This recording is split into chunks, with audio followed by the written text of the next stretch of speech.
What happens after you say yes and after you've waited? Last week, we talked about the wait, WAIT, that quiet in between after obedience. But today, we're shifting to something different.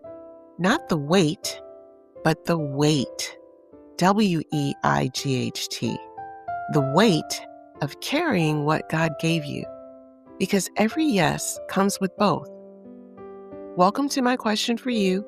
I'm your host, Melissa, and this is part 3 of our 4-part Christmas series on what obedience really looks like after the yes. Saying yes takes courage. Waiting stretches your faith. But carrying reveals what obedience costs. So today, my question for you is this: how do you carry what God gave you?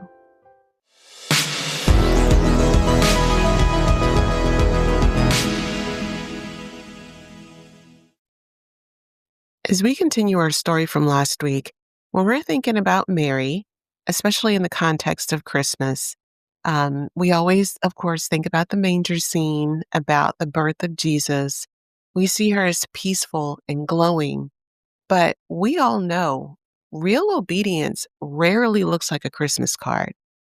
Mary carried Jesus, but she also carried the weight of whispers and judgment, her fiance Joseph's confusion before his dream and before he came into a real understanding about exactly what was happening and what Mary was truly carrying. She carried the weight of her parents' worry, the loss of her reputation, long days of uncertainty and not really understanding the full impact of what was happening, but just knowing that she received a word and she was walking in obedience. But she also carried the physical exhaustion of pregnancy and the emotional loneliness of carrying a miracle that no one else could see. And you don't have to know all the details of Mary's story to understand this part. She was a real person. She was a real young woman facing real pressure, real uncertainty, and real opinions that she never asked for. Her obedience didn't feel holy in the moment. In fact, I'm sure it had to feel heavy. If Mary lived today, her story would sound something like this: someone stepping into a calling that other people don't understand, carrying something people can't see, and dealing with conversations, doubt, and assumptions that don't reflect what God is doing inside her. From the outside, Mary looked complicated, misunderstood, and questionable. But from God's perspective, she was carrying redemption for his people. And her story shows us this: obedience doesn't always feel holy while you're carrying it. Sometimes it just feels heavy. Maybe today you're carrying something too. It could be a calling, a dream, a promise, a direction, or maybe a desire that just won't leave you alone. Something God whispered to your spirit that feels beautiful, yet heavy. And maybe people don't understand. Maybe you can't explain it. Maybe what God gave you is invisible to everyone but you. Some days the weight strengthens you, but some days the weight wears on you. It wears you down. And sometimes deep down, you start to wonder, God, is this too much for me? You're carrying something holy, and holy things come with weight. The Bible shows us repeatedly that God gives strength to those he assigns. In Luke chapter 135, it says, before Mary ever carried Jesus, the angel told her, the Holy Spirit will come upon you, and the power of the Most High will overshadow you. In other words, it was saying, you won't have to carry this alone. In Matthew chapter 1, we see Joseph's dream. When Joseph planned to leave Mary, God intervened. He sent Joseph a dream to confirm what Mary already knew in her heart, so she didn't have to carry the weight alone. In Luke chapter 2, it shows us the journey to Bethlehem. Mary traveled miles at 9 months pregnant. She was exhausted, uncomfortable, and stretched thin, but she made it because God sustained her step by step. God never gives a calling without also giving the strength to carry it. Mary's story gives us real, everyday wisdom for carrying what God gave us. Let's look at a few practical, simple things that you can carry with you to help you when you're in this season of carrying things that maybe you don't understand. The first one is carry it one day at a time. Mary didn't carry the whole future all at once. She just carried that day's obedience. You don't need strength for the year. You just need strength for today. Just make it through the day. The second one is this: lean on the people God sends. Mary went to Elizabeth. Joseph was strengthened by a dream, shepherds showing up with confirmation. God surrounded Mary with people who lifted her faith, not drained it. Look for the people who will help you carry your assignment.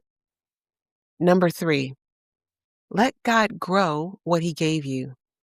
Mary carried Jesus, but she didn't grow Jesus. God did. You don't have to force the promise. You don't have to make it happen. Your job is to carry it. God's job is to develop it. Number 4, rest when you're tired, not when you're done. And this one is so important to let it sink into your spirit, because I know a lot of people who just go and go and go. And it's so important to recognize what your body is telling you. We've talked about this before in another podcast, and we should know that it's so important to rest when you're tired and not just when you feel like you reached the end. Mary rested in Elizabeth's home. She rested on the journey. And she even rested in the stillness of the stable. Rest isn't quitting. Rest is part of the carrying process. So it's so important that you take time out to refresh and re-energize your body and your spirit. Number 5, remember why you said yes. When the weight gets heavy, I want you to go back to the moment God spoke. The clarity, the peace, the conviction, when you felt it deep in your heart and you knew that you knew that you knew that God was speaking to you.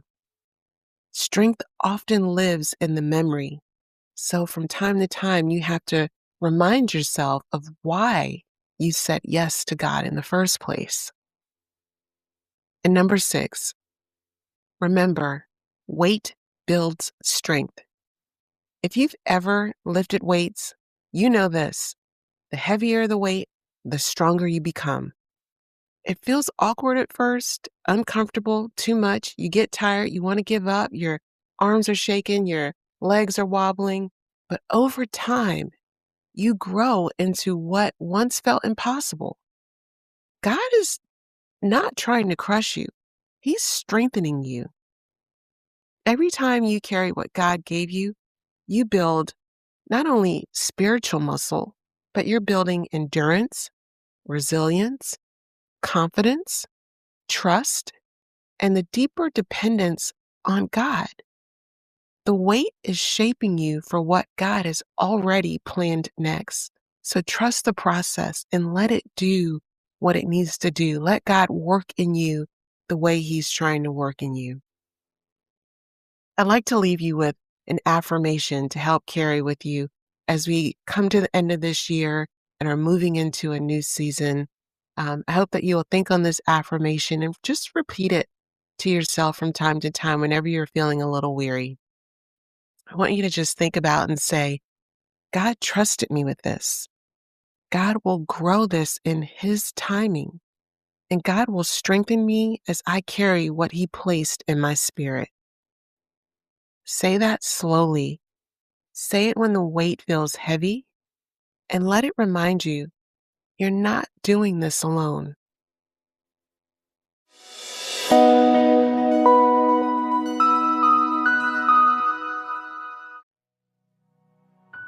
Mary carried something from God long before the world could see it, and you will too. And like Mary, you don't have to understand everything to keep carrying what God placed in your spirit. Just remember, what God entrusted to you, He will strengthen you to carry. You are not walking alone. You are not carrying this alone. And you are chosen for this assignment on purpose. Until next time, keep asking, keep listening, and keep trusting the one who strengthens you to carry what only you can carry.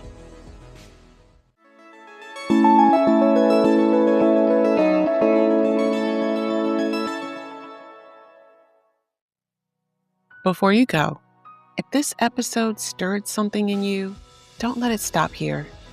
Join the growing My Question for You community at myquestionforyou.com and get my free reflection guide. It follows along with each weekly episode and gives you more ways to dive in and grow closer to God. And you'll also get my weekly email called A Quiet Invitation, where you can take the conversation even deeper. And if you believe someone else needs to hear this, I hope that you would please share it, tag it, or post it to your story, because every click and every share helps spread encouragement for the spirit and wisdom for the walk.